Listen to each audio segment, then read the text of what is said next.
택시기사를 폭행한 뒤 합의를 시도하며 블랙박스 영상 삭제를 요구한 혐의를 받는 이용구 법무부 차관이 경찰에 나와 11시간 넘게 조사를 받고 있습니다. 이 차관이 경찰 소환 조사를 받기는 지난해 11월 사건 발생 이후 처음인데요.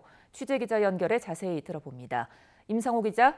네, 서유부입니다. 네, 경찰이 오늘 오전 이 차관을 불렀는데 아직도 조사하고 있다고요?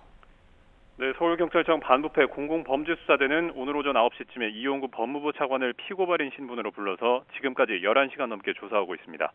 이 차관은 지난해 11월 서울 서초구 자택 앞에서 술에 취한 자신을 깨우려던 택시기사를 폭행한 혐의를 받습니다. 이후 택시기사와 합의를 시도하면서 택시 블랙박스 삭제를 요구하는 등 증거인멸을 교사한 혐의도 받는데요.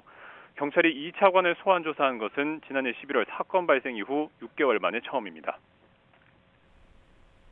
네, 당시 경찰의 봐주기 수사 의혹도 최근 하나둘 드러나고 있죠.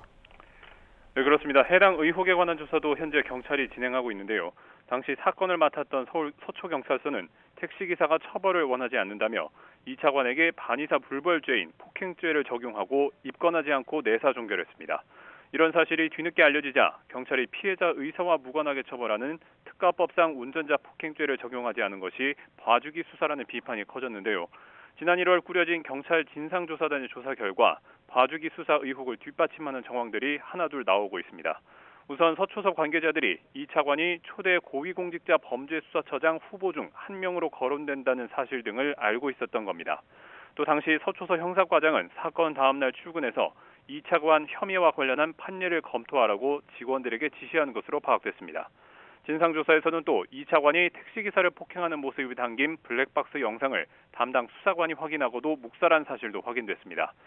경찰 진상조사단은 이를 포함해 서초서와 서울경찰청 관계자들이 사건을 조직적으로 무마하려 했는지를 계속 조사하고 있습니다. 이 차관은 지난 22일에는 피의자 신분으로 검찰에 소환돼서 택시기사 폭행 경위와 또 경찰 간부 등에게 도움을 요청했다는 의혹에 관해 조사받았습니다. 검경으로부터 한꺼번에 수사받게 된 이 차관은 그제 사의를 표명했습니다. 지금까지 사회부에서 YTN 임성호입니다.